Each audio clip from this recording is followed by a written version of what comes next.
সালামু আলাইকুম। আমরা নাম্বার কনভারসেশনের আগে একটা ছোট্ট টপিক দেখে নেই, এটা আমাদের খুবই প্রয়োজনীয়। Max number or minimum number for N digits. N সংখ্যক যা আমাদের অঙ্ক ব্যবহার করে কোনো একটা সংখ্যা পদ্ধতিতে সর্বোচ্চ বা সর্বনিম্ন সংখ্যা লিখতে হবে। আচ্ছা, আমরা 10 ভিত্তিকের যদি আমরা হিসাব করি, যদি আমাদের বেস থাকে 10, বেস হলো 10, 10 ভিত্তিক।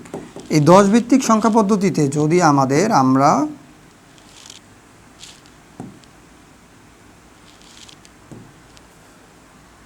ম্যাক্সিমাম নাম্বার লিখতে চাই, ম্যাক্সিমাম, তাহলে আমরা কি লিখব? কত অঙ্কের চাই? আমরা বলতাম না যে 5 অঙ্কের বৃহত্তম সংখ্যা, তখন আমরা কি লিখতাম? 5 অঙ্কের বৃহত্তম সংখ্যা। এইভাবে বাংলায় 5টা 9 লিখতাম, তাই তো? আচ্ছা, ওকে।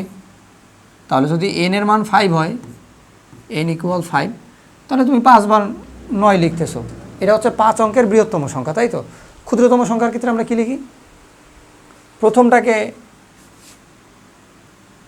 5 অঙ্কের ক্ষুদ্রতম সংখ্যা যদি আমরা মিনিমাম লিখতে চাই, তখন আমরা লিখতাম কি? প্রথমটা 1 লিখে বাকি 4টা 0, তাই তো? 5টা অঙ্ক, বাকি 4টা শূন্যকে সার্থক রাখতে হলে আমার 5 নাম্বার ডিজিট 1 হইতে হবে, তা নাহলে তো বাম পাশে যতই শূন্য রাখো সেগুলো শূন্য হয়ে যাবে, তাই না? ওটা ভ্যালু থাকবে না। আচ্ছা, এখন দেখো, আমরা যদি বলি যে বাইনারিতে বলো তো, বাইনারিতে কাকে কাকে ব্যবহার করা যায়, এটা কি মনে আছে? 0 আর হচ্ছে 1। তার মানে কি, 1 যদি বলতে চাও বড়, তাহলে তোমার n হবে 5, 5টা 1 ব্যবহার করে, তাই তো? আচ্ছা, যদি ম্যাক্স বলি, ম্যাক্স, তাহলে কি হবে? 1 5 বার হবে, 1 1 1 1, এই তো? আচ্ছা, যদি মিনিমাম হয় তাহলে 1 লিখে 1 1 1। এখন কথা আছে এখানে, দেখো, এর মিনিমাম নাম্বার কিন্তু 1 লেখা, তাই তো? আসলে কখনোই 1 না। এই 10 আর 2 ভিত্তিতে যে কি ডিফারেন্স, সেটা আমরা আমাদের কনভারসেশনে গিয়ে বুঝতে পারবো। আচ্ছা, যদি অক্টেলে হয় তাহলে কি করবা? ম্যাক্স। অক্টেলের ক্ষেত্রে ম্যাক্স ডিজিট কত? 0 থেকে 7 না? তার মানে কি 1 2 3 4 5, 5টা হবে অক্টেল, এখানে হবে 2, তাই তো? আচ্ছা, 5টা 7, মিনিমাম কি হবে?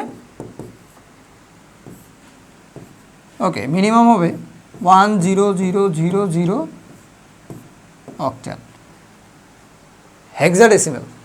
হেক্সাডেসিমেলের ক্ষেত্রে কি হবে? আমরা জানি 0 থেকে 9 পর্যন্ত 10টা ডিজিট এবং এ থেকে এফ পর্যন্ত আরও 6টি আলফাবেট, তাই তো? তাহলে সব থেকে বড় কে, এ নাকি এফ? এফ হচ্ছে সবথেকে বড়, এফ হচ্ছে 15, তাহলে এফ হবে 15 আর 0 থেকে শুরু, তাই না? আচ্ছা, এখন বলো এখানে কি হবে? এফ হবে কয়বার? 5 বার। তাহলে না আমরা 5 অঙ্কের ম্যাক্সিমাম হেক্সাডেসিমেল সংখ্যা লিখতে পারলাম, তাই তো? আচ্ছা, মিনিমাম হলে কি হবে? 1 লিখে,